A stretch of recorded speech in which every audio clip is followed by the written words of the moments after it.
I've just been talking to a lot of folks recently, especially like North Korea with Yes. Yeonmi Park, starvation. And I remember from my grandmother, it wasn't, I mean, time and time again, not having food to eat is the thing that people say is the worst.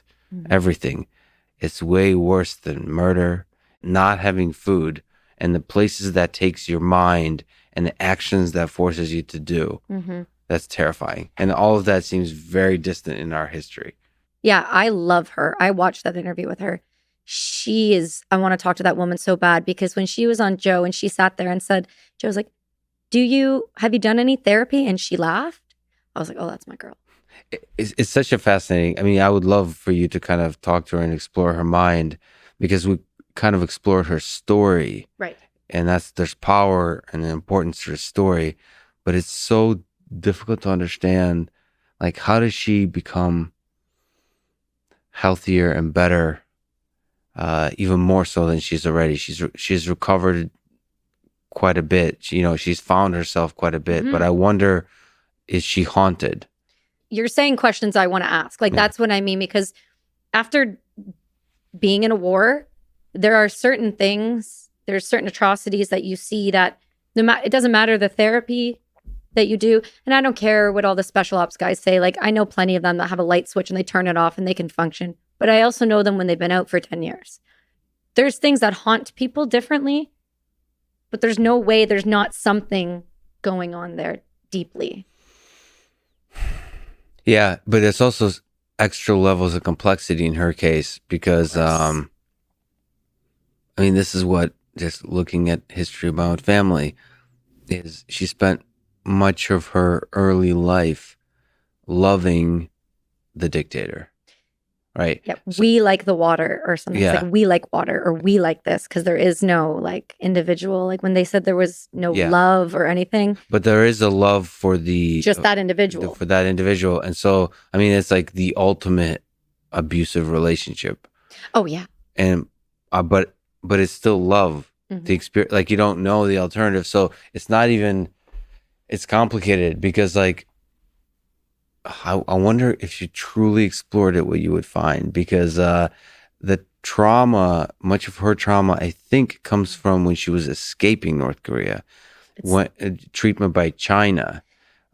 It's like and her mom and what she had to witness within that and being helpless with that on her own. So it's like evil men essentially abusing her, trading her, and doing so nonchalantly, like it's part of just the way of life. That I wonder if she sees kind of, it's so complicated because childhood. It would be normal to her because she didn't know any different. Exactly. And there's like, I grew up poor, but I never sensed that because your parents didn't make you. Well, and everyone else around was too. Right. And so you don't notice it. I mean, it's a cultural thing. So the way you grow up, you only start to notice it when you compare yourself to others, when you learn of the alternative. And that's the dark reality when you're abused. I wonder, I mean, you truly begin to suffer in some kind of way when you understand that you were being abused. That's a dark kind of thought that I wonder if you live your whole life just in that abuse. If you don't know better, that's a safer, that's like what's a better life? Suffering and then learning that you were suffering, or just suffering until your last days. There's two ways to look at this. I'd argue on one side that suffering and suffering till you die, no different. So you can't have hope. You can't have this idea that there's better. And sometimes keep that in its box. But then if you have kind of what you have with Park, where she knows now that there's different, she knows that there's better, then you run into those, what is the damage that has been done? What is going to be passed on as intergenerational trauma? I know she's a mom.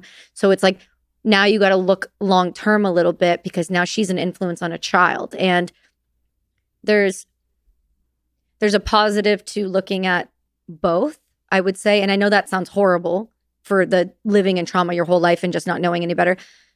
But I don't know if that saves the brain and the body and just that overall, or if it actually would be better, because there's no way to really find that out, I don't think. Yeah, I think, but the reality is when you give people hope and you make them realize that they're suffering, you're putting a burden on them. That's the first step on a long journey.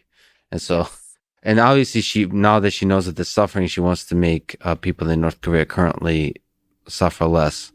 And that's an admirable goal. It is. It's what we do to each other. Is try to, like, when you see suffering in the world, you try to make it better.